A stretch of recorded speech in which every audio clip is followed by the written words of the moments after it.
It is July 13th, 2023. This is Atlanta United FC Weekly, a Home Before Dark podcast.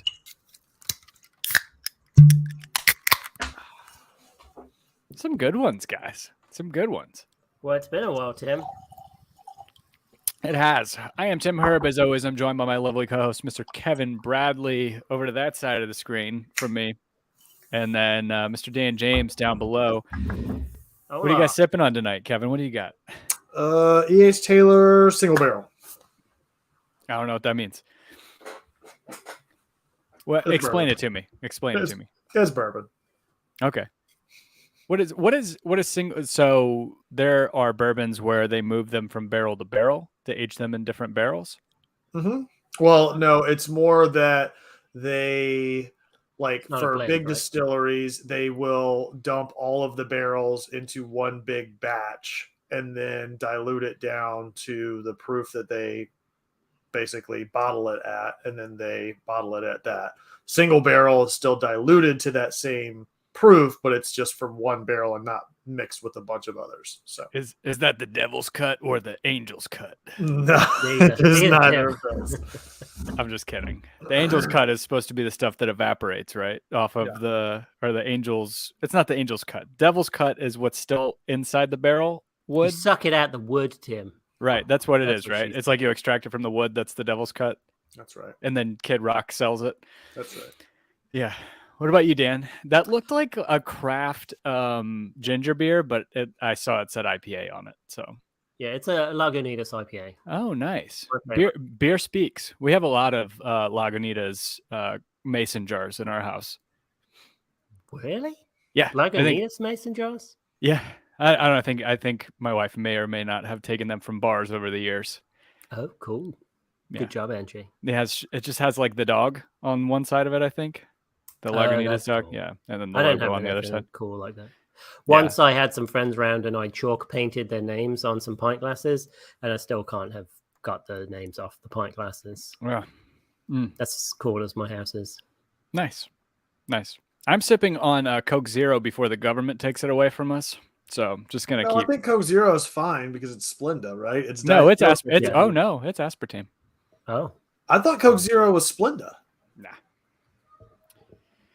Right there. Cancer causing carbonated water, caramel color, phosphoric acid, aspartame. I also think it used to be Splenda? No, it never has been. There are only a few things that have Splenda in them. It's like Diet Coke. There's a Splenda version of Diet Coke, but otherwise everything is aspartame.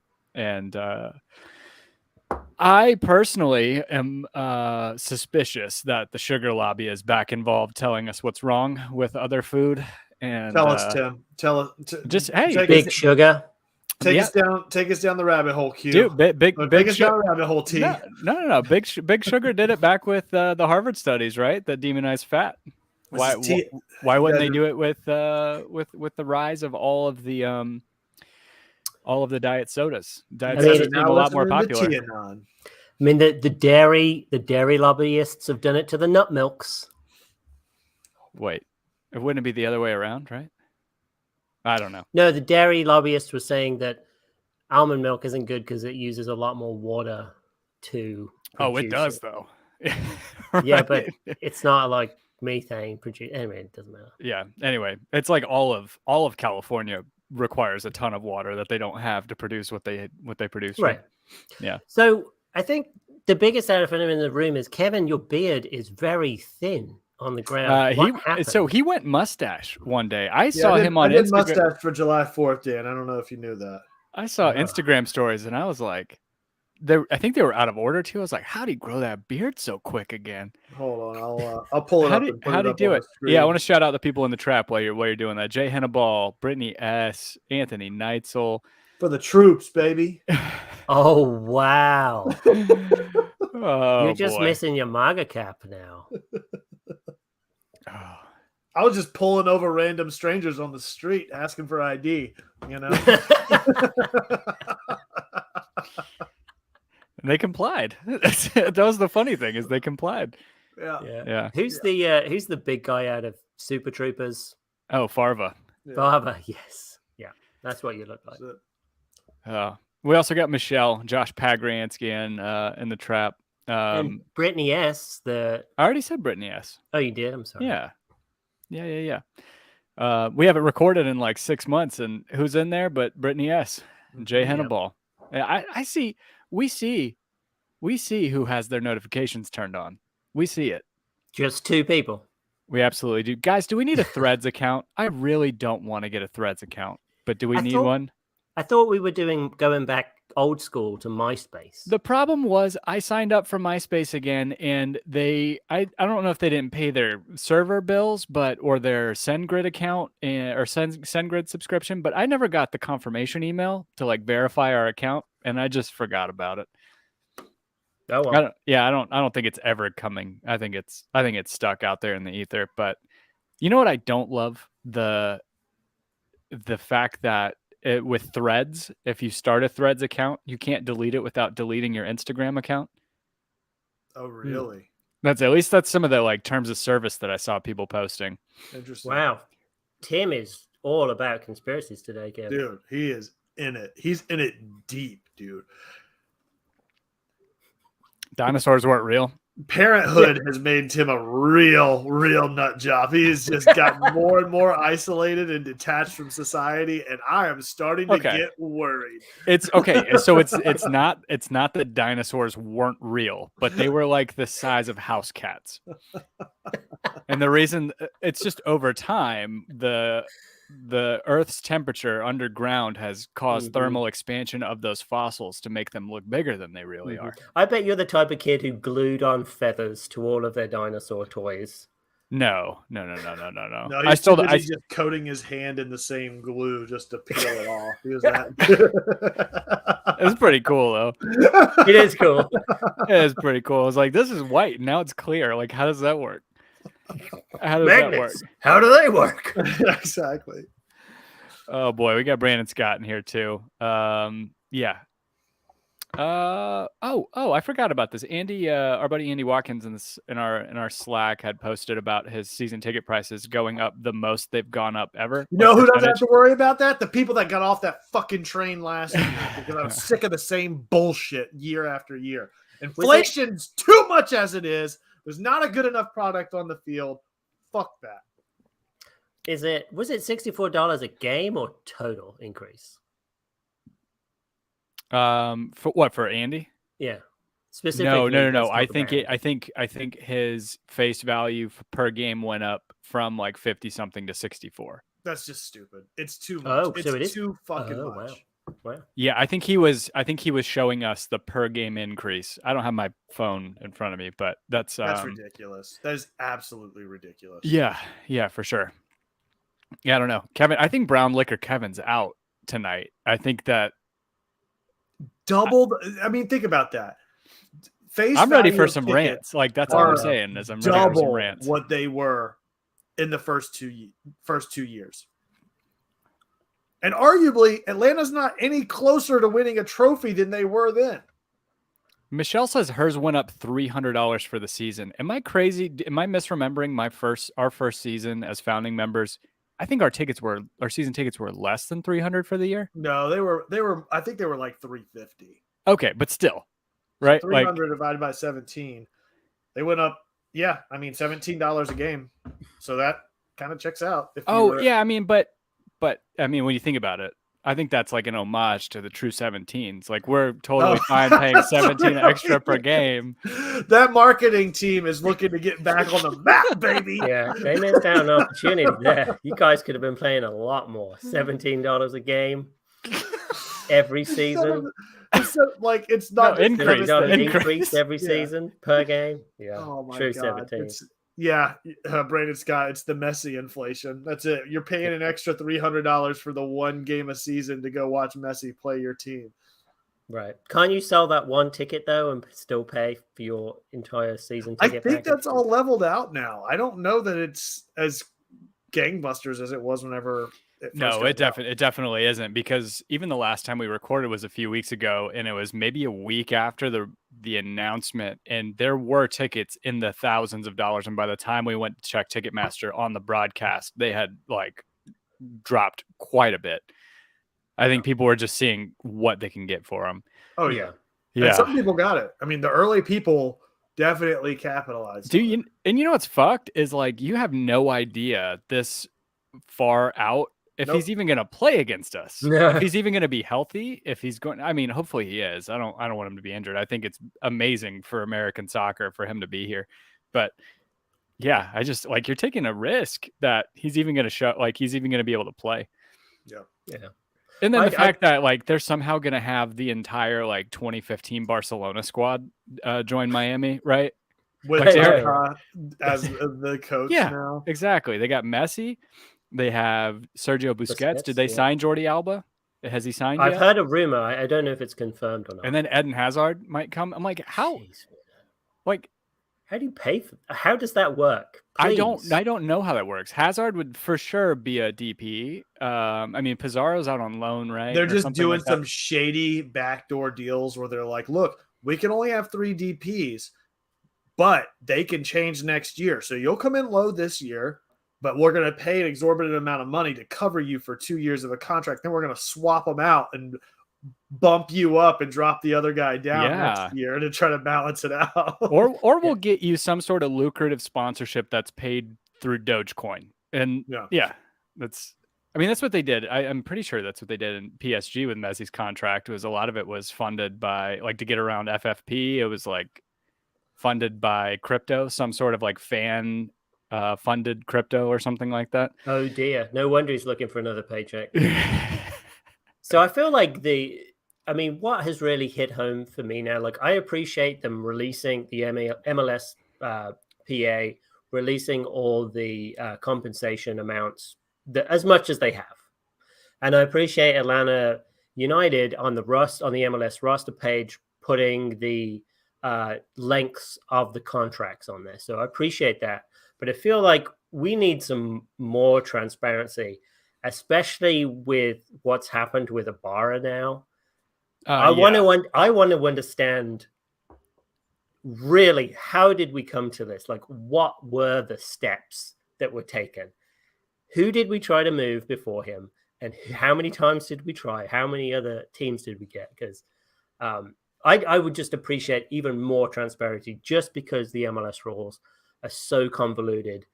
Even though they're all posted, there's still a whole bunch of processes that we're not aware of as fans that make us even more frustrated.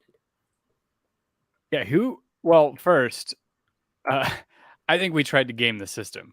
I mean, that's absolutely what we tried to do, right? In terms of how though? Leveraging assets, or what we thought were assets, right? Like being able to move a guy like Mosquera to who else did we bring in under it? Sorry, I'm trying to bring up this part of the problem, and I'm trying to figure out who all of our U22s are, right? Because it's Ibarra, Mosquera, Sosa, Eric Lopez, and so I mean, because you're only allowed to have 3, we have 4, right? So we shipped off Franco Ibarra because nobody wants Eric Lopez, nobody wants Mosquera, and I'm guessing nobody wants Santiago Sosa, or we didn't want to move him for I don't know why, especially after seeing that nutmeg in the middle of the field against Carlos Heel. Not that getting megged by Carlos Heel is like the worst thing in the world to have happen to you, but I just don't. That's the only thing I can think is that those 3 guys were immovable assets, because I don't know, like looking at it from a pretty uneducated fan standpoint, like throughout the year, I felt Franco Ibarra had like a kind of a hold on a starting position in this midfield.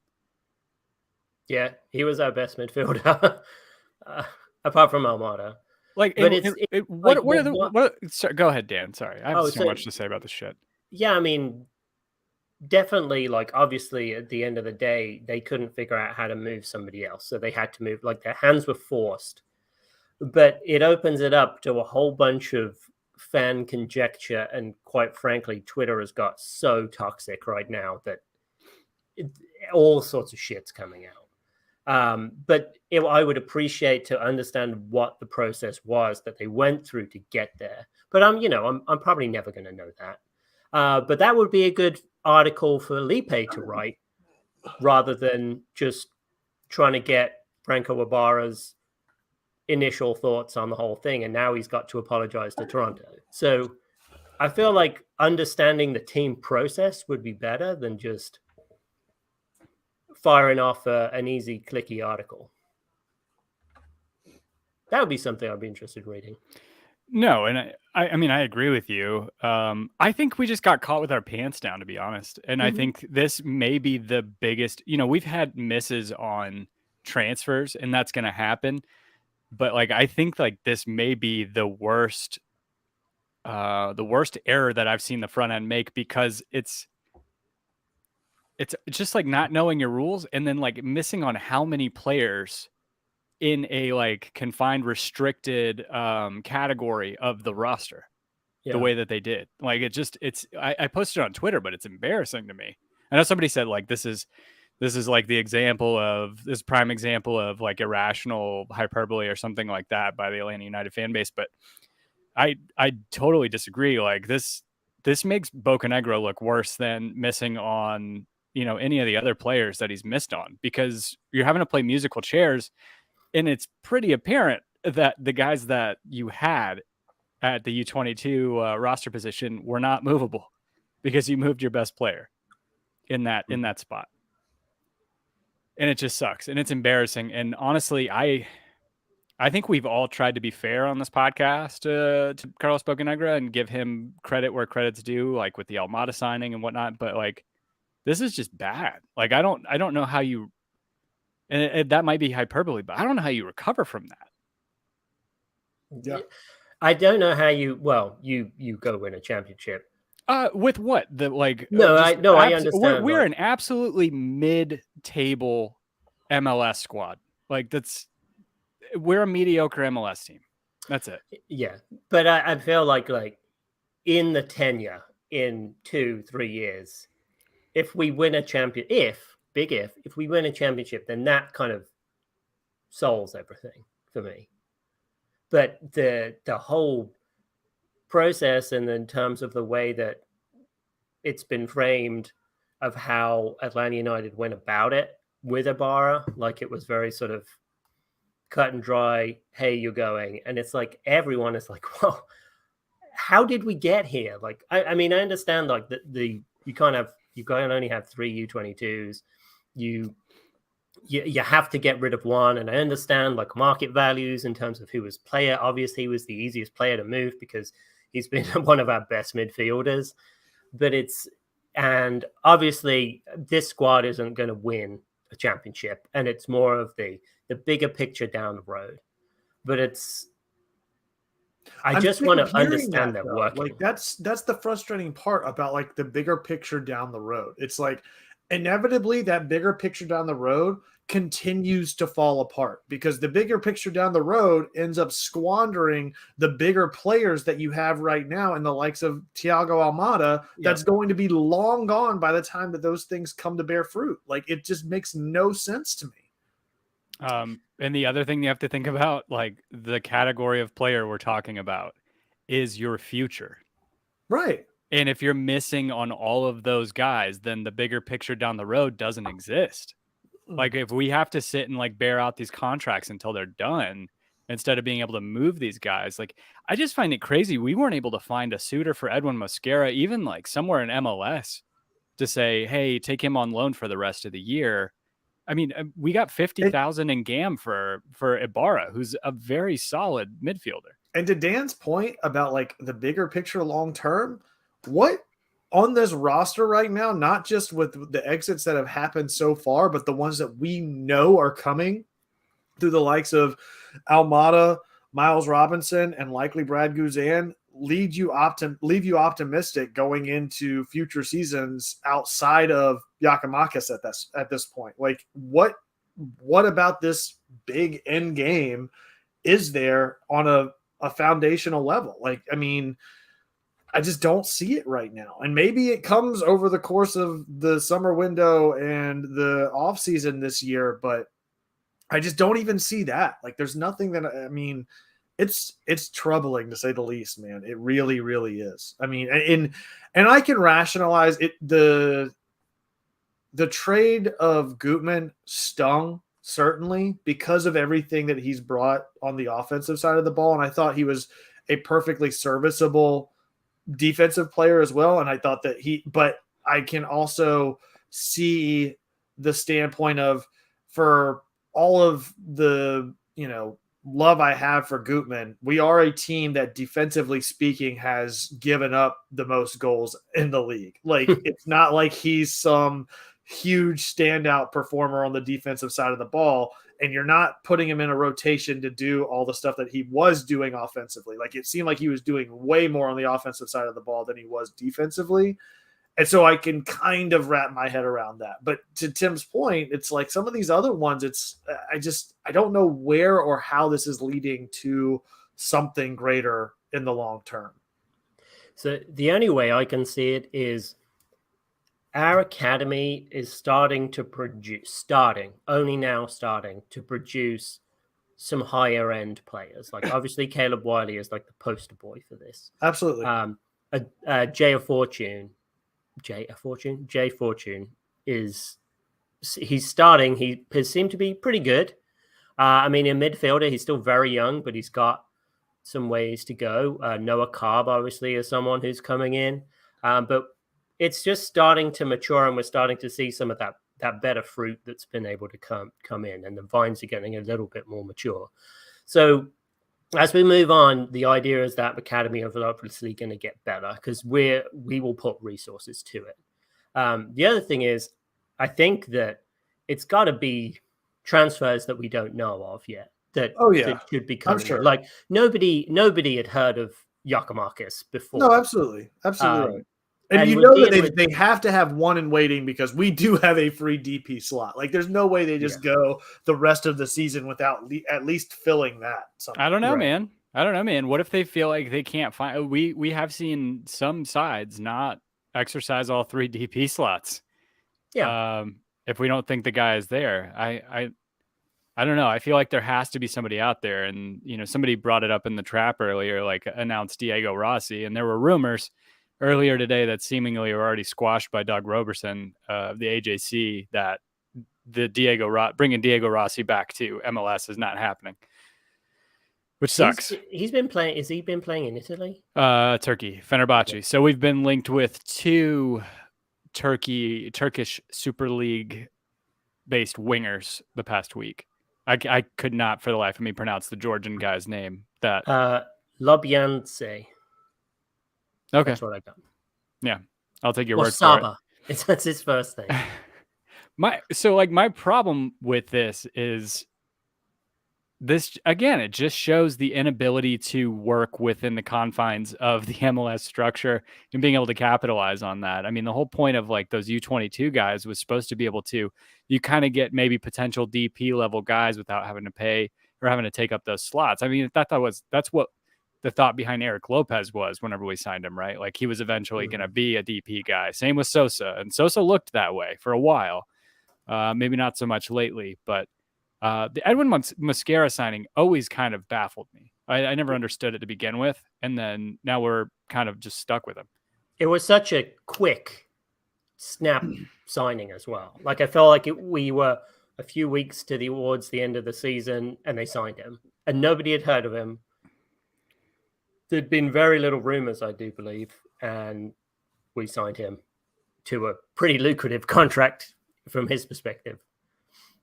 Yeah. And now here we are. But I feel the defensive, I mean, the mutually termination of that loan, I feel like that was something that really was unforeseen throughout the season. Like, you would think he would just stay there. I mean, we got Barco on loan. River Plate purchased him. We got Marcelino on loan, and Cortiba purchased him. So those things were going good. But, the Mosquera thing being loan terminated, that was like, ooh, oh dear. But, like, where is Eric Lopez at? Like, why is he that bad that you can't, like, try him out instead of Miguel Berry? I mean, I don't. Yeah. I don't know. I mean, Steven Perales is right. I mean, Machop Chol has been putting in good shifts. He's not great, but consistently good. He's definitely, I think he kind of adds a different dynamic to the gameplay. Like with his length, his speed, his agility, I feel like he kind of catches guys off guard. And then the scrappiness we saw with the consolation goal last night, right? Yeah, absolutely. I'm excited to see what Chol can do. Like Chol reminds me of like middle school football players that haven't realized, or like a Labrador or a golden retriever puppy. Like he doesn't realize his size and hasn't grown into his body somehow. Like he's just so lanky on the ball, and it just seems like he's so awkward with his touches, but he's still able to make that goal happen that he ended up squeaking out. Like it's just so funny to see him on the ball because he has such an awkward gait basically whenever he's on the ball. Yeah, so I think he started one game, and I don't think he did well in that one. I can't remember which game it was. But when he's come off the bench, he has had some. I think it maybe could be because he's a fresh set of legs going against a tired defense, but and a fresh set of fast legs too. Mm-hmm. Yeah, like lengthy, fast. Yeah, I honestly think he has so much potential, and I think a lot of it has to do with the fact that I don't think that we found the best way to deploy him yet. And I don't know if he knows his best position, because we've seen him put at winger. We've seen him put at, I feel like he played the number 10 at some point during the season. And he's shown like sparks in basically every position that he's been put in. I'm just not sure where he fits yet. I definitely do like the unpredictability that he brings. Yeah, he does. Yeah. Yeah. You just want him to be more aggressive. I think that comes with age, though. I think that will come with age as he gets more comfortable.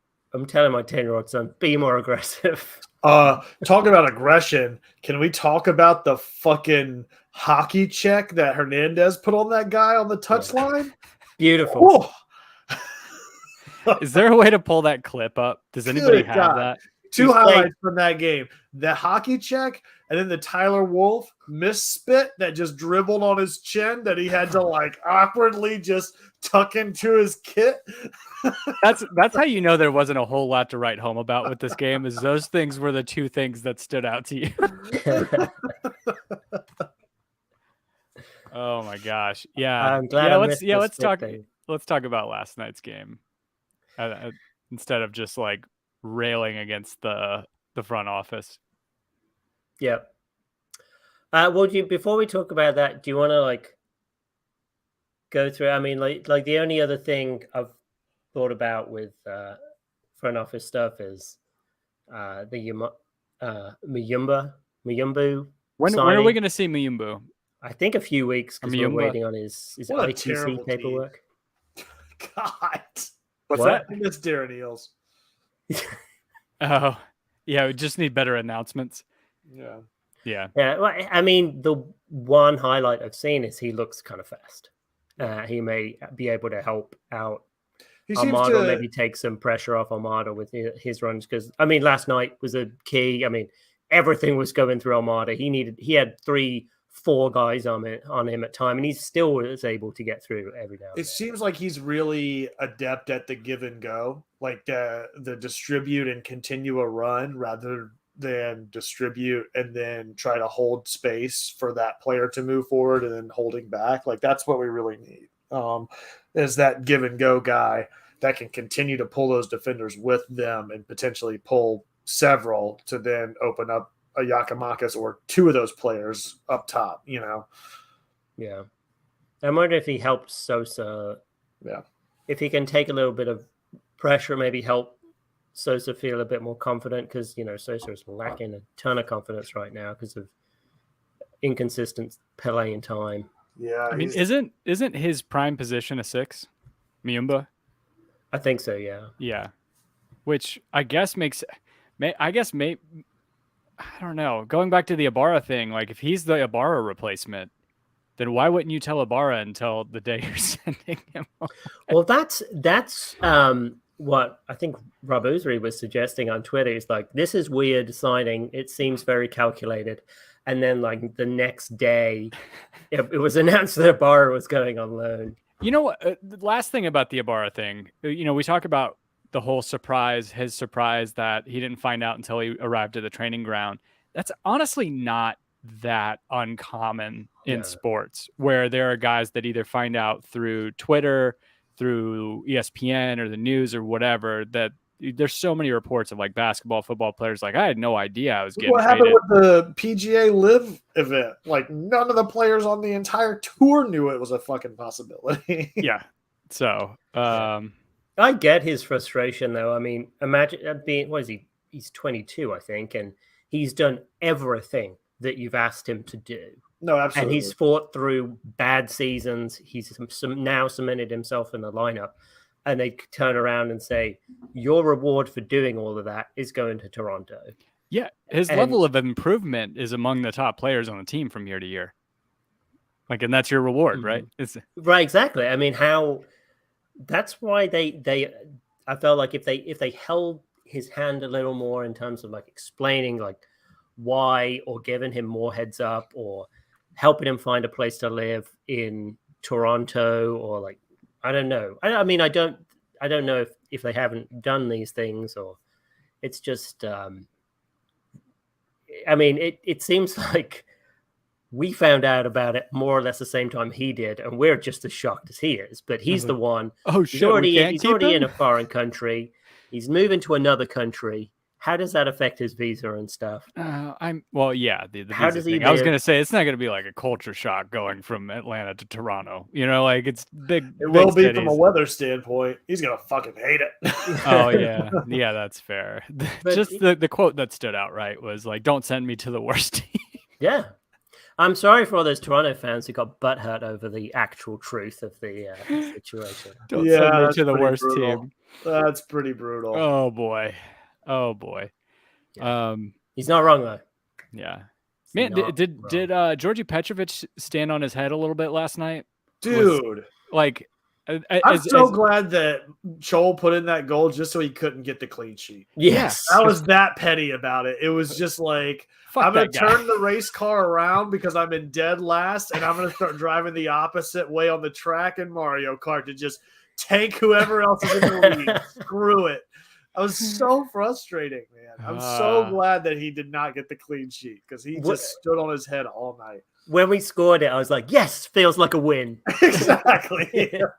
I will say some of the things like, I mean, he had great positioning. Don't get me wrong. Like on the Wanho header, but that was straight to him. Like that was that to me.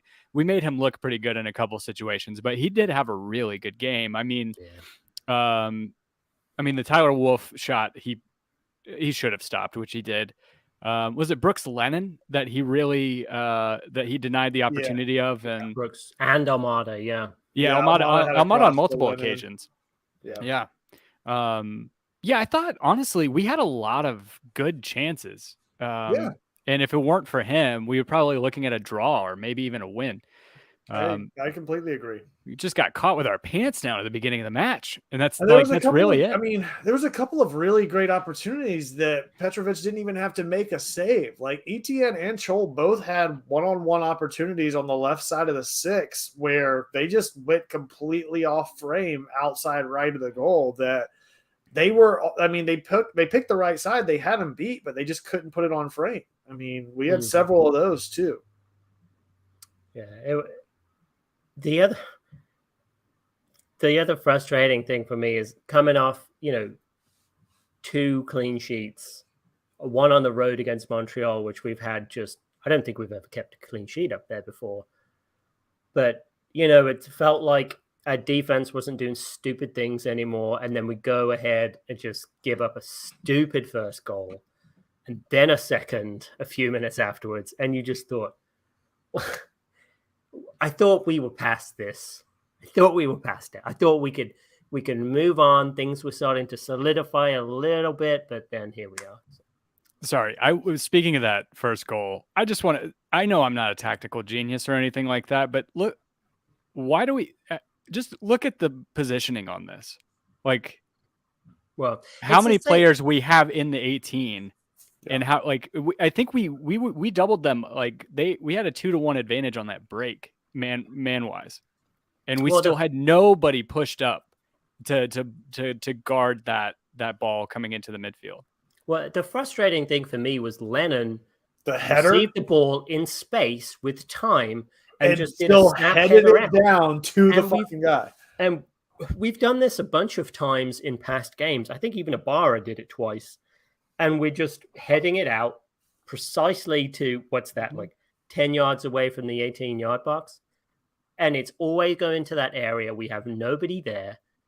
And they're able to score an absolute screamer. And it's not like they're even heading it up to get it out at like a heading clearance. It's like they're heading it down for a perfect position for a volley. I mean, it was just put on a platter for him. Yeah. I mean, it was a beautiful goal. I'm not going to take it away from who was it? Matt Polster scored that goal. But agreed. Yeah, it's just frustrating. It's super frustrating because I felt like we really got caught out of position there. And then with the second goal, again, not a whole lot of shame in getting megged by Carlos Heel, but when you're pressed up that high and you have two guys maybe covering, and you have a guy that can create and can get into space and just put anything on a dime like Carlos Heel, and you get fucking megged one-on-one in the midfield. Pressing that fucking high. I don't know either, man. Like I looked at that, I watched that again. You're running a 3-back. You're pressing up and leaving. I mean, you're leaving your last guy on a fucking island there. I mean, he can't cover those runs on the opposite side of the field, pressing down on him in pace. Like it's just very, very poor tactically. I felt like. Yeah, frustrating. I mean, you got a guy like Veroni who's a big guy and can move quicker than Parada and Abram anyway. Just barreling down, but it was a frustrating goal to give up. But you've got to give it to them that they worked well for that one.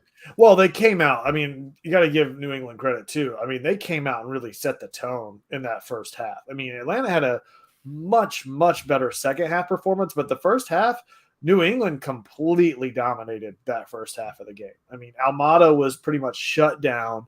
They set the tone early. They got up by 2 goals, and then they just had their way with possession by and large, especially on the offensive side of the ball. I think Brittany S's point, that's like the other team heading it down to a free Almada in the spot. I'm sure a whole bunch of other teams' podcasts who Almada scored a free kick against us, like, we know he can score free kicks from that area. Don't foul him there, but yeah. Yeah, but still, like, just seeing that ball get out into a completely open, like, transition fucking volley with nobody in front of you. Like, it just sucks to see a mistake like that, because you see, again, I'm not going to pull a screenshot back up, but you had Parada is stepping up to the penalty spot with his hands behind his back. You have, who's that? Brooks Lennon maybe sitting in front of the penalty spot, guarding absolutely. He had just headed it out. Absolutely nobody near him. 8 guys in there. Yeah. No, we have 8 to 4, 3 in the box. And again, like before Polster made that run, and I don't know who that is in front of Polster, but he was on that same run coming in. It was really like a 3-on-8 or a 3-on-6 or something like that on the way in.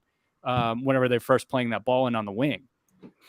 It's I don't know, man. It's just like I think that's just an absolute lack of positional awareness by the team. Again, I don't know. We haven't been playing that 3-back for very long, but I don't know. It seemed like quite a mistake. Worked pretty good the past 2 games beforehand. That's true, which we haven't recorded and talked about, but fuck Jim Curtin, we won 2-0 at home against them. Absolutely. And then Brooks Lennon scored in back-to-back games, almost had three straight games with goal, right? Yeah. Scored against Philly, scored against he had the sole goal against Montreal, and then got denied last night. But he's been playing pretty well. Good on him for being in the spot for that free kick rebound too from Almada for that. Oh yeah, goal. Yeah, for sure. That was a great. It's a great heads-up goal. I thought they'd practice that one, especially as you've got a guy lying down in the wall. Yeah. He was the one Atlanta United player in the box. Yeah. It was good. Yeah, it was a great putback. I mean, obviously sucks. I put it up on the screen, but Gustavo Rodriguez, buddy down in Buenos Aires, saying, unfortunately, we can't win the third game in a row. So we always deflate. Yep. Can't get that third win. Where's New England at? I guess we can run through the standings really quick. New England is currently sitting second. I believe. Yeah, it is still 8 points. New England, Columbus. Oh, no, Columbus is fourth, right? Nashville's third. Yeah. Philly is fourth. Oh, Philly. Okay. Yeah. And then Columbus. Yeah. And then us. And then we have a game. We in Nashville have a game over everybody else above the playoff line. So, yeah. Orlando, who we have in town on Saturday, are a point behind us with a game in hand on us. So, yeah. Felt like Almada had a pretty decent game. Yeah. Oh, yeah. Of course he did. I know he was kind of down for, I don't know, maybe 1 match, 2 matches.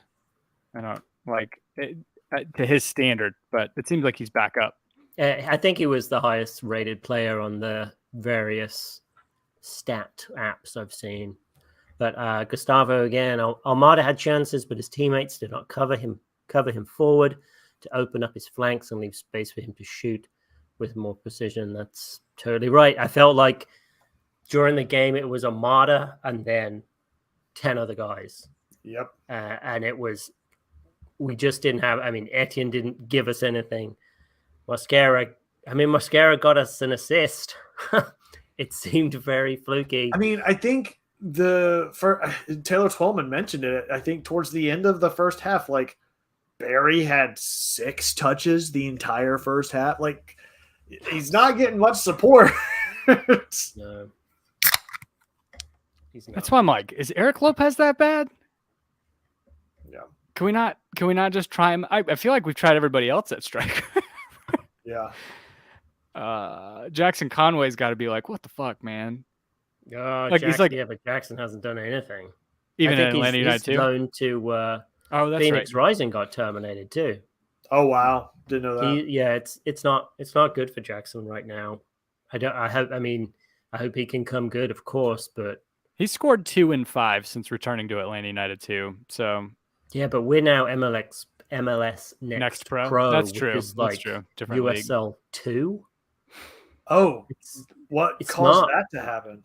Well, we detached from USL. MLS. USL I think they were frustrated that we were putting B teams in their first tier.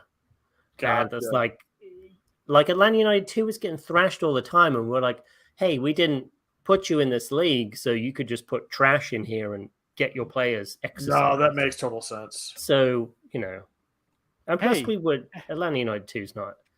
That's what frustrates me.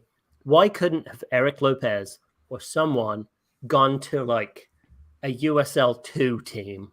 I mean, I don't know.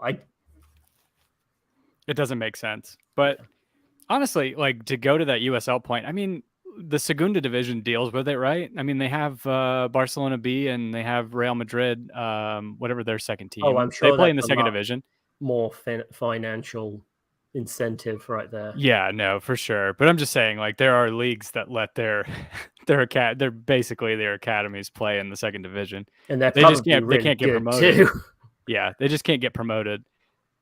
I was just going to compliment you on your reverse, like, nail polish trend of like getting all of your nails painted, but then one of them an opposite color. You just did none painted, but just painted the one nail. It's pretty sweet, man. So that's really emo of you, Tim. Just like the constant reminder. Yeah, I painted it. I even went so far as to paint it under the nail and under the nail bed. Tattoo needle right under the nail bed. Yeah, it's hardcore, man. It's hardcore. It's God. But I'm totally with Brandon Scott. Murphy's Law, if we talk enough smack about Lopez now, he'll prove us wrong next time playing the odds. Yeah, prove me wrong, Lopez. Oh, my God. Why don't we play Nicholas Firmino? Why don't we play him? He's got, I don't know. I think they're figuring out how this transfer window goes. And then if nothing happens, then maybe they'll sign him towards the end of the window.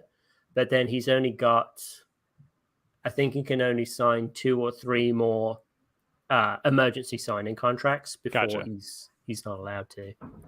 Speaking of Firmino, the other Firmino, maybe my favorite player of all time at this point, Roberto Firmino. How frustrating have you guys found it, or if you have you found it frustrating at all, Kevin? You talking about live and sports washing in Saudi Arabia, like how frustrating is it? Do you think for MLS brass that they're going to miss out on so many of these late stage superstars that are going over to Saudi Arabia because they can't compete with the wages? Like Jordan Henderson, I think he's about to leave Liverpool to go join Steven Gerrard at El Ettifaq for like £700,000 a week. Like there's no way to even compete with that if you're MLS.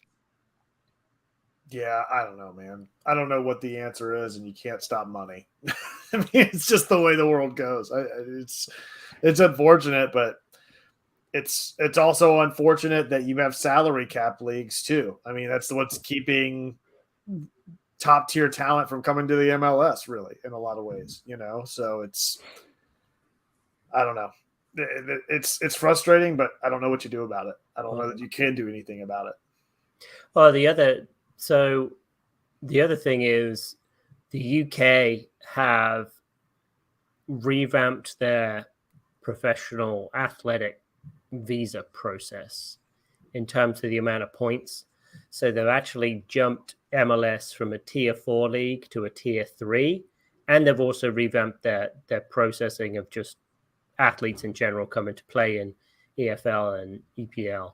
So there's going to be a lot more, like, it's good in terms of there's going to be more British eyes looking at MLS to bring people over, but it's also bad that it's also going to look at other leagues, like traditionally the South American leagues that we've been pulling so much from, it's going to give them more opportunity to skip MLS and go straight to England.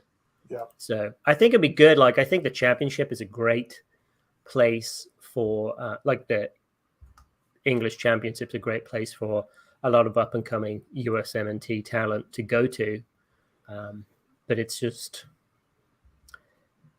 it's a double-edged sword, and it's just gonna put more pressure on being able to put those high-end contracts to players that you want to attract over because we can pay you more. I feel like that's going to become the new thing, which it's terms in also things like it says to MLS, what do you do now? Do you keep 3 DP spots? Do you increase a ton more TAM? How do you resolve this now? Because I feel like now, especially with Messi, Busquets, potentially Jordi Alba, maybe Eden Hazard coming in, I feel like we're now out of whack with how we want to compensate the players in terms of roster management. Yeah, it's kind of a mindfuck, to be honest. Because I look at a guy like Karim Benzema, who's what, like 36? Like one of the best players in the world, reigning Ballon d'Or, 35 years old, and like still playing at a really high level. Like this is the prime guy, right? Like in years past, this is the guy to come to MLS and play for LA Galaxy, to play for LAFC, and just absolutely tear shit up, right? And then to bring a little bit more spotlight on the league. But when he's making £200 million a season in Saudi Arabia, how do you attract somebody when they're getting offered that kind of money elsewhere? Like that intergenerational, well, like his great grandkids are never going to have to work a day in their life because of one contract in Saudi Arabia. It's like, how do you, especially guys that like grew up in poverty, like how do you not, I just don't understand. Like, it's frustrating. And I kind of hope it goes the way of the Chinese Super League, to be honest. Which they did the same thing and it fucking blew up. They didn't get the talent that the Saudi League is getting, but they still got good players and then still weren't paying them. And then, they ended up imposing their own roster restrictions, a certain amount of homegrowns to try and increase the talent pool in China. And as a result, like, that's not that attractive of a league to play in anymore. But I don't know if that's going to happen in Saudi Arabia because they have endless oil money. Like, I don't. Yeah. Yeah, I'm interested to see, like, because ultimately, I mean, you can pay a ton of money But is that going to be a league that is going to develop people? And I think MLS, as much as people get frustrated with how MLS is structured in terms of compensation, I think it's the right way to go about it. It is more steady. You don't want vicious peaks and valleys. You do want a steady curve. And I think that as you move things along, I think we're at a point now where they need to sort of like, they need to increase or decrease the interest rate like the Fed do, but do it just kind of slowly, because then that's going to keep yielding you results. So I think the MLS is in a good position, but they do need to look at it. Now's the time, I feel like. Yeah, no, it needs the structure needs an overhaul, and even if that's at the detriment of the cheap owners in the league, I mean, at a certain point, we're just going to have to kind of open the floodgates. Well, the good thing is, RSL was traditionally one of those cheap owners, but now that they've gone due to, I think they had terrible abuse cases on front office staff. I think that's right, yeah. But now I believe they have a new ownership, and they're looking to pay $15 million to bring somebody in. So RSL's then they're doing really well right now. Yeah. So. Man, I'm just looking at the, sorry, I'm kind of just fixated on the Saudi stuff. Just looking at the list, like Karim Benzema, N'Golo Kante, Ruben Neves, who's in his prime, Kalidou Koulibaly, who at one point in the past few years was one of the better center backs in the league, Edouard Mendy from Chelsea, Steven Gerrard as a manager. Who else? Roberto Firmino, Sergei Milinkovic-Savic from Lazio, who's definitely in his prime. And then there's talks for like Neymar to go, Hakim Ziyech, Bernardo Silva. I can't believe Neymar's still playing. Yeah. Wilfred Zaha. I mean, I didn't know Buffon was even still playing. Paul Pogba, Jordan Henderson. And then good on the guys who rejected it, though, right? Like Messi, Heung-min Son from Tottenham, Lukaku. Yeah. Anyway. Is Son definitely going? No. Guys who rejected. Yeah. No, he rejected the advances. Okay. Yeah. I think he's going to stay. Modric, Jamie Vardy, Pedro from Flamengo, Alexander Mitrovic got denied by Fulham. Oh, maybe these guys haven't all rejected it themselves. I know that Fulham rejected the Alexander Mitrovic signing. Anyway, sorry guys, kind of going off on a tangent. Well, going back to Almada, Gustavo, Almada will get better because because now he's single, and rumors say that he has a new girlfriend, a famous singer in Argentina. So that will be auspicious for the team. So first I had to look up auspicious and make sure I knew what it meant. Barco, he should be all right. Is that her name? Auspicious? No, auspicious means it's a good thing. Oh, what about inauspicious? It's probably a bad thing. Inauspicious is not conducive to success. So, like, okay, yeah, TikTok so it's the star, opposite. like Jurgen Damm. Yeah. So Jurgen Damm was his TikTok, his off the field stuff was inauspicious, but then this singer that Almada is with is auspicious. Yeah. So I appreciate that Gustavo is, I believe English is his second language, educating me on my own language. So thank you, Gustavo. It's hate week. It's hate week. Do we have what the people want? Of course. Do we have it? I'm waiting for the music. Is that gone now? Oh, there we go. We just had to practice.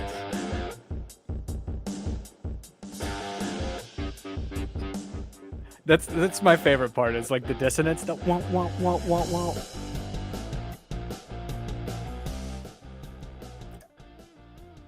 Oh, all right, great. Orlando, 7th in the East, 10th overall. What'd you say? Do you want to do this, Kevin? Do you want to do this? Orlando. Okay. No, I'm totally cool with that. That was pretty good. Yeah. All right. Orlando, 7th in the East, 10th overall to Atlanta United. Number one in our hearts. 6th in the East, 9th overall. So it doesn't matter what they do. We're always one better. Wow, that didn't even make any sense. Okay, 9 wins, 7 draws, 6 losses. Scored 32 goals, conceded 27, so they've got a +5 goal difference. I believe we're still positive on goal difference now.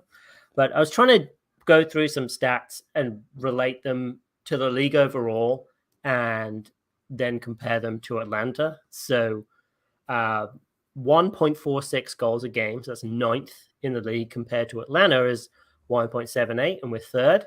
Obviously, goals conceded, not that great. They're a lot more defensive minded, so they only concede 1.23 goals per game, which puts them at ninth in the league.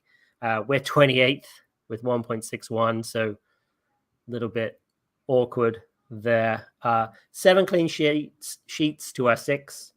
51% possession, as is 56, but as is second in the league to their 10th. And one thing I was more interested in is shots on target. I felt like in the past few games, we've done a lot better about not just sailing the ball over the bar. We've actually been getting shots on target, which, although, so like the amount of saves the Petrescu was having to make last night is a good indicator of that also. So even though they didn't get in, at least they're on target. And to be honest with you, I'd prefer them to be on target than just railing them over the goal. So they're 11th in the league and we're 8th. So they're averaging 4.46 shots on target to our 4.74. So still pretty close. Both teams are still pretty close. The last 5 games, so going back 5 weeks, they drew with Philly 2-2. At one point, they were 2-0 up, and Philly came back, but Orlando had a third goal disallowed by VAR, which was unfortunate for them, but it was just offside. So, then they went to Seattle, drew 0-0. Then they played Chicago back at, is it Exploria Stadium or is it still Camping World? I think it's Exploria, at their home stadium. Enrique had a brilliant goal. It was like a bullet daisy burner all the way through to the far right-hand corner in a 3-1 win against Chicago. They also had like a 5-on-2 break towards their goal. So 5 Orlando players, 2 Chicago defenders.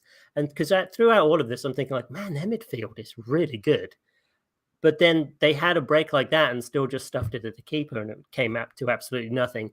And then backed off, allowed Chicago to totally regroup, and then the moment was lost. So I'm glad that they're making a hash of potentially initially very favorable attacking plays and then having to completely recycle also. Then they beat Toronto 4-0. Worst team in the league. Yep.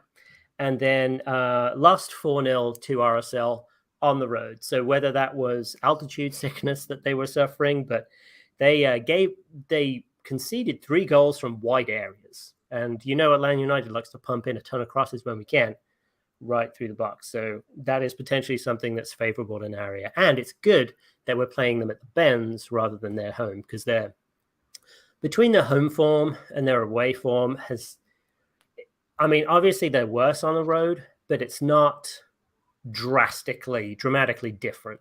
So it's better for us that we're at home, obviously, because I feel like we're much better at home. The top players, Facundo Torres, he's been really good. Martin Ojeda, which is their new DP that they signed this year, and the best defender, Rafael Santos, who's been out on the left back for a while. Also, they've got this guy called Duncan Maguire. I actually hadn't heard of him, but he's actually been tearing it up. He was an MLS super draft pick, and when he was at Creighton, he scored 26 goals in 27 games, which is incredible. And now he's got 7 goals for Orlando, and he's actually displaced their new DP, Martin Ojeda, on the roster. So I would expect Maguire to be the guy up front. He's kind of a similar, like, big body build, but he's fast. Think about Brandon Vasquez, think Daryl DK. He's been electric for them. But then also, he wasn't that great against RSL. So they've got a lot of potential. Our stats are very similar. I predict that it seems like they've had a very, very consistent lineup, at least through the past 5 games, which is about as far back as I could go. So they've got Galese in goal, Santos, Jansen, and Carlos, and then I think it's Kerry Smith who starts in right back. He seems to get subbed out pretty frequently for, I think he's an Icelandic guy. He's got an incredible name, sounds like a God of War character. Then they've also had a pretty consistent midfield in Cartagena and Araujo. So, and that's Uruguayan. I checked that he wasn't Brazilian. So it was Araujo, not Araujo. So those guys have been holding it down in the defensive midfield. And then you've got Agulo, Pareja, and Facundo Torres, all in that front three. Pareja and Torres just roam around all over the field. They're not really sticking to that specific spot. And then I'm assuming you'll have a Maguire up top. The interesting thing about Pareja, Torres, and Araujo is they're all Uruguayan. So surely they're all going to be playing together. That's a great thing for the club. It's a great thing for the Uruguay national team if they can get through there. So it's going to be really difficult. They favor playing down the right, I believe. Oh, man, I've totally lost all my stuff now. Anyway. But our weaknesses in there. Here we go. That is not it. Sorry, pulling up who scored.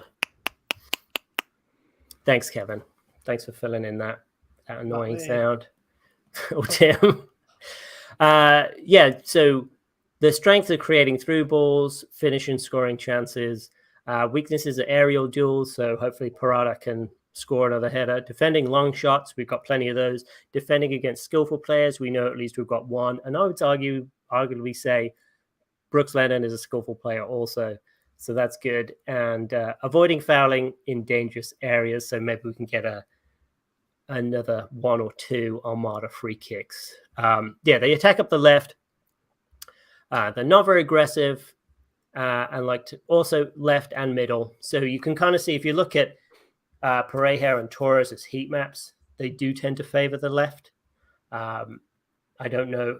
It seems like when you look at the past formations against the formations they've been playing in respective games, you're trying to understand, like, maybe that's just the way they favor, because it doesn't seem perfectly obvious to me about the players on the teams that have been playing are particularly weak on their right-hand side. So that's just been my research.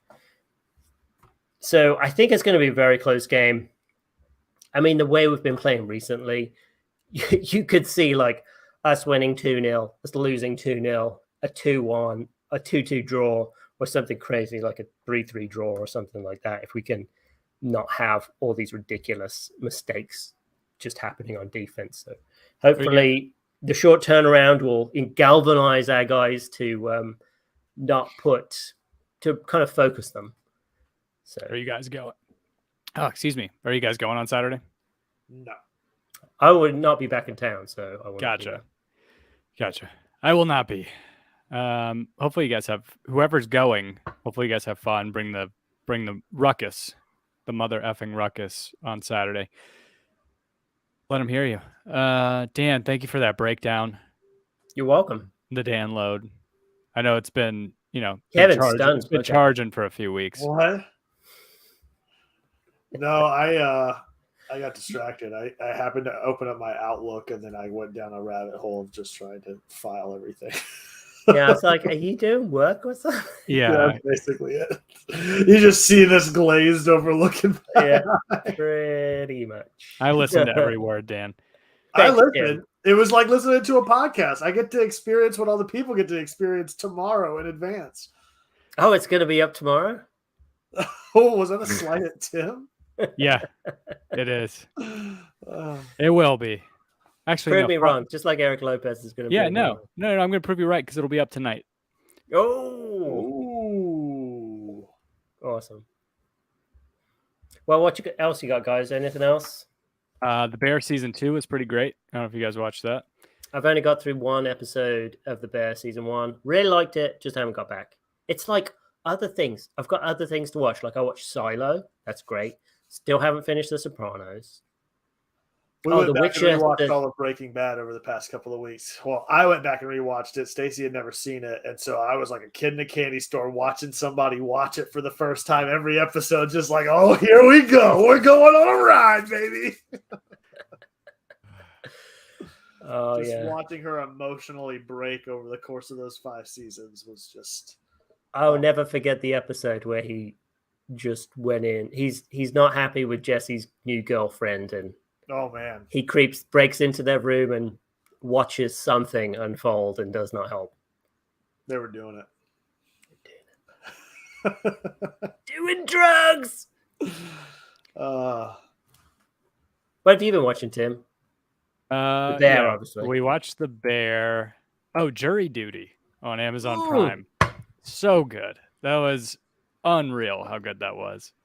And fear not, Kevin. I don't think you have Prime, but it's on Freevee. Like Amazon has a free service to watch some of their stuff with ads. Cool. It's super worth it. I don't know if you know anything about it, but it's like it's basically it's a reality show. It's a Truman Show type thing. One guy just doesn't know that he's the only non-actor in a jury trial. Gotcha.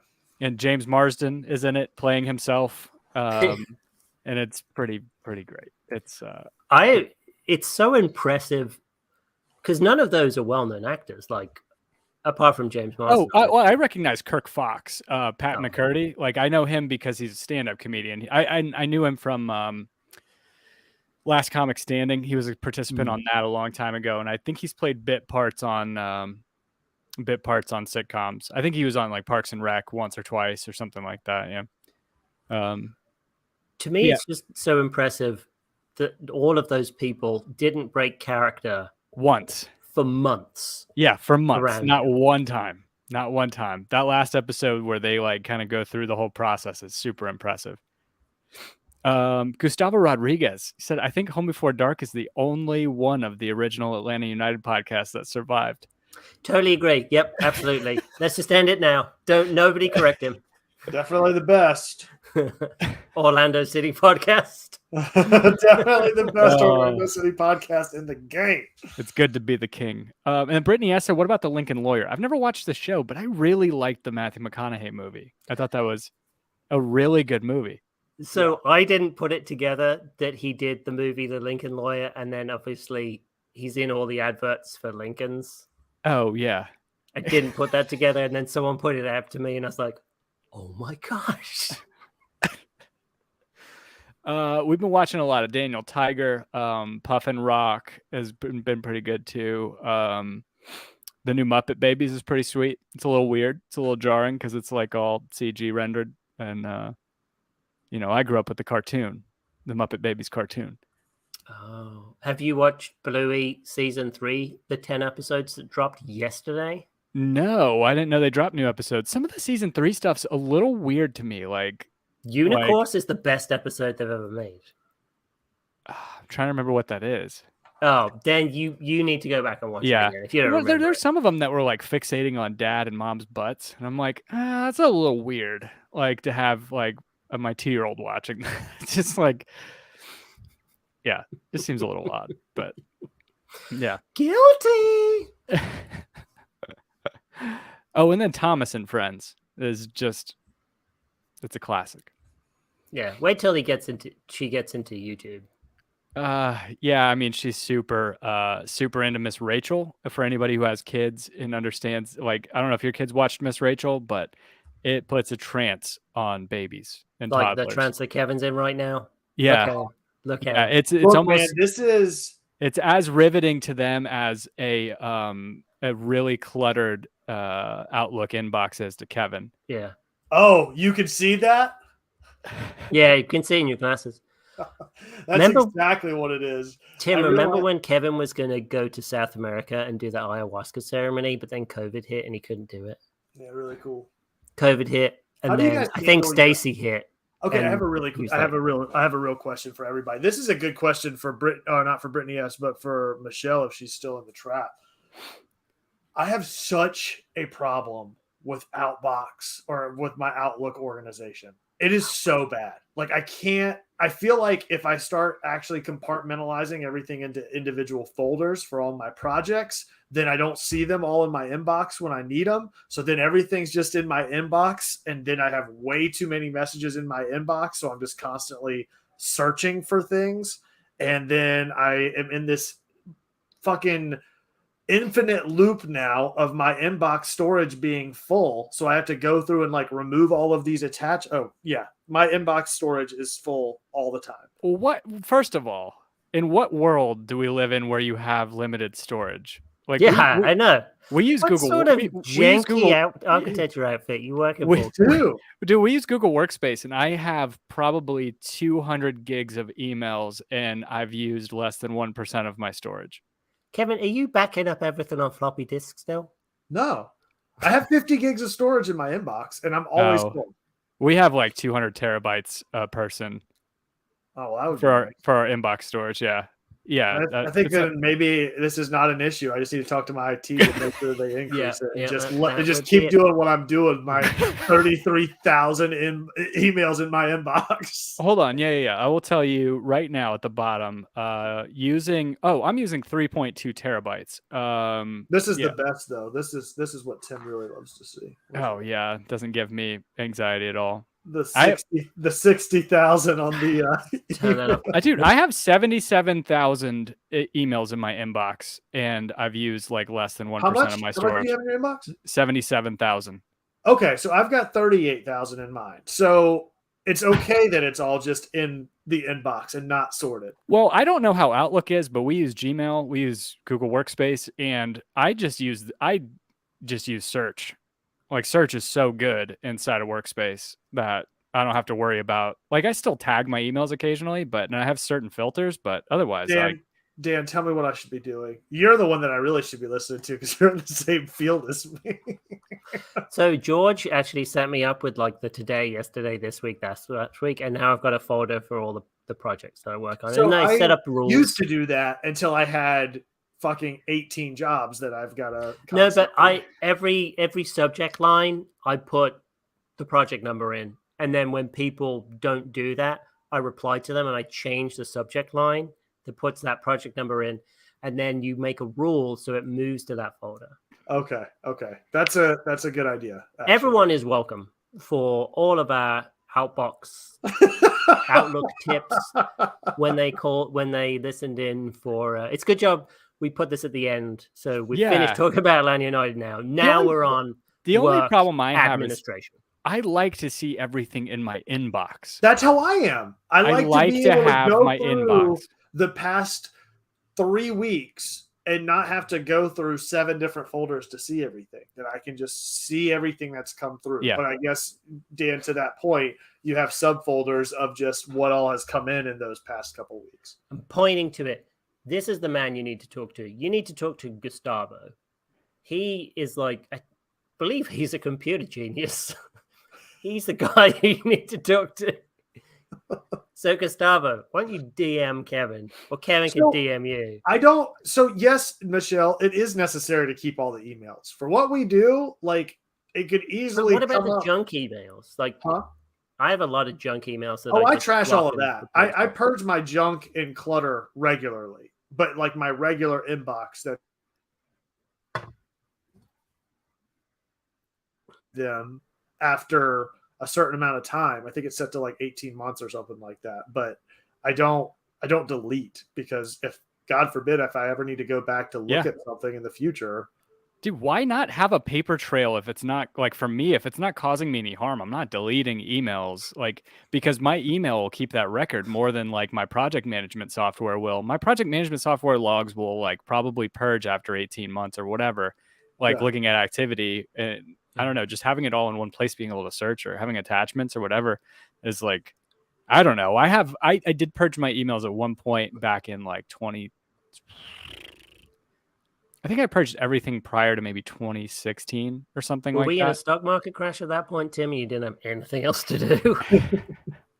No, I literally just said emails between this date and that date. Just get rid of them. Yeah. And then I'm like, why am I doing that? It's not it's not harder to load my email. It only shows me 50 at a time. Like, so the other thing, Michelle, is Kevin, I think our statute of limitations is 20 to 25 years. No, well, it depends on what it is. For Right. E&O, I think it's 7 years. Yeah. But yeah, that's why. I mean, what else can we talk about with email? Put your questions in the trap. Oh, all the soft openings. Dan, are you a typical British person whenever it comes to email correspondence where you there is absolutely 0% fluff and it is straight to the point, and I think you're mad at me? Like, no, I feel like quite I'm American. Very fluffy, actually. Yeah. I feel like, especially with emails and especially in this landscape that we're in right now, is you have to kind of go out of your way to be a little bit superfluous in the amount of like adjectives you can add. I've even had, if I'm talking to like internal people, I've even had emojis in my emails, and I love a good meme. I'll put some beams in my emails, but not clients. You guys send internal emails pretty often? Yeah, if it's a big team email. Most of mine's just Teams. Yeah. We're mostly using Google Chat or whatever or like email our project feels more software. Formal though. Like a lot of people in our company don't even check their email because they're just working in their project management software all day. And in the chat, they almost don't ever do that. What about so Dan, I find myself like I go to like maybe even just sometimes annoyed, go to write like a really straight and to the point email, and I'm like, hold on, click at the beginning, hope all is well, period. Okay, so I can send this now because this person, whoever it's addressed to, you just put an exclamation point after their name just to like liven it up a little bit before bringing down the hammer. Yeah. So I did change. So one habit when we were back on Skype before Teams, let's say I was writing a message to Kevin. I'd say, Kevin, enter. So we just got Kevin up on the screen, and then I type out what I wanted and hit enter. Oh God. And then people would be like, and then I was talking to people about it, and people were like, are you mad at me? And I was like, no. So now I say, hi, Kevin, enter. So that brings up another point, because I don't really enjoy putting salutations in chats. Like I treat every individual chat with a person as if it's an ongoing thread since the beginning of time. Oh yeah, I'm the same way. Like if somebody pings me in Teams and they're like, hey, how's it going? I'm like, just tell me what you want. Like I don't. No, I'm not doing this. I say, good morning. Good morning, Tim. The worst is because, and Dan, I'm sure you can sympathize with this, so much of whenever we're in production, like everything that we actually write on drawings and stuff like that is in all caps. So then I'll toggle over to Teams and I'll type something really quick and hit enter. I'm like, I'm so sorry, I'm not yelling at you. Sorry for all caps. Wait, does Teams have quick editing? Like in Google Chat, if I fire off something, if I hit the up arrow, I can go and edit it like immediately. Like if it. Are you seriously that much of an Android boy, Tim? Android boy? You don't use Teams. What do you mean? It's a Google. Well, do you have an iPhone now? Dude, I've had an iPhone for like 7 years. Oh, really? I've had one since 2018. No, I use a Mac. I've used a MacBook for 11 years at work. Like what? Oh, yeah. Okay. No. We just use Google Workspace and Google Chat as free. We don't have to pay for Teams. We don't have to pay for Slack or anything like that, and it's comparable. So, no, it's super. I don't know. It's nice. Google, like whenever the pandemic hit, they really beefed up their suite. Like Google Meet really sucked at the time. It's a lot better now. It's still not like, it's still not Teams, and it's still not whatever. Like our Teams is kind of locked. Like I can't even sign up for it just because our IT team has done it before and kind of canceled our subscription, whatever. But yeah, another question, Brandon Scott, how do you sign off in an email? I put best, like that's in my signature. It's just like best. So that's exactly what I do, Tim. Yeah. And I've read somewhere that it's now passive aggressive. Well, that kind of bears out, because there are times where I'm like, I should probably put thanks with an exclamation point instead of best right here, because I feel like it's going to be more personal or whatever. I don't see how it's passive aggressive. I think people who write those blogs about email communication are probably just looking for stuff to. I think I read a Wall Street Journal article about how to sign off on an email, and it recommended just keep it classy. It still says yours truly. keep. No, I don't have anything. It just once I know the email, It just ends. I have my email signature that has like my name and contact information and everything, but it doesn't. Oh, and the certifications, baby. Just got all them letters, got all them initials. Soup, yeah, it's alphabet soup, baby. Mm-hmm. Yeah. I did like one of my coworkers signs off her emails as all the best. Oh boy. Yeah. Oh, it's been great, guys. Thanks. What was the other thing? Oh, Josh Pagriansky was asking what our real jobs are. Kevin and Dan are both architects, and I do a little bit of everything at a software company. I'm in management, so yeah, a lot of client interaction on my part. So gotta be good with the emails.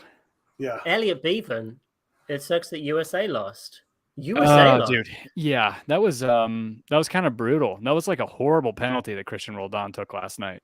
That was well, he had 90 minutes to, not get into penalties. Oh no. We were lucky to get into penalties. We got dominated. Yeah. We got absolutely dominated in that match. I mean, it was better towards the end of the second half. The goal that Jesus Ferreira scored was just incredible. I don't know if you saw it, but the volley that he put, he put a volley in. This was second half extra time. They scored in the first half of extra time on a really, I don't know. Matt Turner probably didn't have a lot of choices, but he got caught out, ball over the top to, I can't remember the guy's name, Anderson, I think, for Panama. And he just missed. He got lobbed on whenever he came out of the box to go and stop it. But then Jesus Ferreira scored a really good goal. The one of the nicest goals that I've seen him score. I really like that guy a lot. I know that Fowler and Balogun's going to be like the star of the team, but so is he like a Christian Pulisic level player? Who, Balogun? Mm-hmm. Just in terms of talent. Mm-hmm. Yeah, I would say that's what I'm led to believe. He had a really good season in France on loan, and he's coming back, and I think he's got potential for a lot of starting time or a lot of play time at Arsenal. That's what the US needs. They need more talent at Pulisic's level, and it's fantastic that Pulisic is going to AC Milan. Dude, I am so excited for him. It is 3 years too late. He should have gone there ages ago. Yeah, he's been misutilized or underutilized or whatever for the past few years. And the manager carousel has not helped him whatsoever at Chelsea. No, the whole US soccer, the association. I mean, that's the problem. I mean, there's got a ton of players. You're lined up nicely for these players to now develop into a real challenging team potentially in 2026 on home soil. So US really need to put a stamp on that. I mean, they should be getting, you should expect semi-final with that team. But just with rolling in there, 11 guys with semis, just. That's right. Well, I just feel like the problem that the US have is, one, the front office stuff, association stuff, terrible and all over the place. Mm-hmm. But then, two, the general competition they play of, you need better competition than that. If they can combine the CONMEBOL and CONCACAF together, so you're regularly playing Argentina, you're regularly playing Brazil, you're regularly playing all those South American teams, that's what you need to be doing, not playing Kitts and St. Kitts and Nevis. I mean, you should have won. You should have won that 10-0. Yeah, no. Same thing with like Trinidad. I mean, I think Trinidad's kind of fallen on hard times. They've been a decent squad at times in the past. They're an island nation. Right. The US no, I 100% agree. Yeah, 100% agree. It's like, Elliot Bevan said next year they'll try in Copa America. Yeah, if we would be able to get in there more often than not, then, being able to play those guys, like you said, in rotation would be better. I'd rather us get our asses kicked by Argentina than beat the shit out of Trinidad and Tobago, because I think you're going to learn more from the former than the latter. 100%. And then it tempers people's expectations going into the World Cup. Looks like, oh, we beat one of this Caribbean Martinique 6-0, so we should go win the World Cup. But no, not really. I mean, you haven't played anyone. Yeah. It's kind of you should be, I mean, people talk about the hex is grueling and you've got to go to all these different things that shouldn't even matter. You're playing a team that shouldn't be better than you, and you should win that. No, I agree. Last thing, and then Kevin, we can probably wrap up. I know we've kept you a little late. Well, I know you go to bed pretty early. Well, I know he's going to his email now. Okay, Tim's going to be up till like 11 o'clock. Michelle said, "Excuse my ignorance, but why aren't some of the regular first team players not playing, like Gio and Pulisic, Pepe and McKennie?" You're just talking about in the Gold Cup. I think they were just giving them a rest because they just came off the Nations League, right? And they're probably in training for their squads coming into trying to get in shape for August. I think, like, I know a lot of the teams are reporting right now and doing training with their team. So, yeah, I think that was a lot of it, though. It wasn't just us. I mean, Mexico, I think, was playing with a lot of their B squad. I think Gold Cup is just like, I don't know if it's always been like that, but just the time of the year that it's in, it's never great for like top tier talent to be there. You guys want to start a Deadpool for who's going to get injured in the All-Star game? Almada out for the rest of the season. Oh God, Greg Garza completely done. Fuck you, Kevin. Fuck you.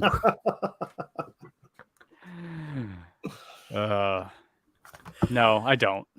I actually, so now, you know, as I have kids, I'd love to be able to take my kid to the All-Star game. He would have a blast. And I hope they mic up more players. Remember when they mic'd up Brad Guzan when it was in Atlanta? Awful. Can we talk about how terrible the Captain America kits are too, by the way? Oh, yeah, that's awful. God, what a terrible missed opportunity. Yeah. Wait, the All-Star kits? No, the Captain America training jerseys. It's like got the Marvel partnership with MLS, and they did the same Marvel inspired kit for every team and just slapped their logos on it, and it's so bad. They should have just done a superhero for each team. Exactly. And just got a street artist to say, okay, Hulk, Atlanta. That's right. You know, that's right. It would have been incredible. It would have been amazing. I mean, the opportunity for local artists to play into the MLS, I mean, it would have been freaking amazing. But no, we have to do some corporate Captain America bullshit. I mean, come on. It was real bad. Yeah, I'm looking at it for the first time. I completely missed this back in June. I was so excited about it too. Like I was checking all the notifications regularly. It's like, oh man, this has got the opportunity to be something really fucking cool. And it was an absolute flopper. Yeah, my 10-year-old son, I was like, hey, look at this. And he was like, that's not good. That's not good. That ain't good, chap. Now, so what have you seen Toronto's third kit that's been leaked? I don't think so. It's like it's pink, blue, and yellow. And it's like paint bursts out from the logo in the middle. It actually looks pretty kind of fucking awesome. Yeah. Hold on. I'm about to share this. Hold on, Kevin. I'm hoping that LA United can do something even better. Oh no, we'll do something really dumb. There you go, Kevin. Oh yeah, that reminds me of like some of the Meow Wolf kits. Yeah. Yeah. Yeah, it's pretty sweet. Those are really fun. Yeah, that's really good. Yeah. Cool. All right. I think it's about that time, boys. Find us all Home Before Dark on the Twitter. We refuse to join threads at this point in time. Nonetheless, you can find us. Is that because we are so massive right-wing Elon Musk fans? Is that why? You got it. You can find us. I don't have any control in it, listeners. This is find us on Truth Social. You can find us at Tianon. That's TANON on Twitter, or Tannen. You know. But no, find us at Home Before Dark. That's before Spill being the number 4. Like, subscribe, hit the bell icon to get a notification each and every time we go live. Love the hell out of all of you in the trap. Thank you so much for tuning in and hanging out with us. Send us your best Microsoft Outlook tips and tricks. We'll see you next time. As always, be home before dark. I love it, and I'm so glad that I'm actually back recording because it's been a long time with you guys.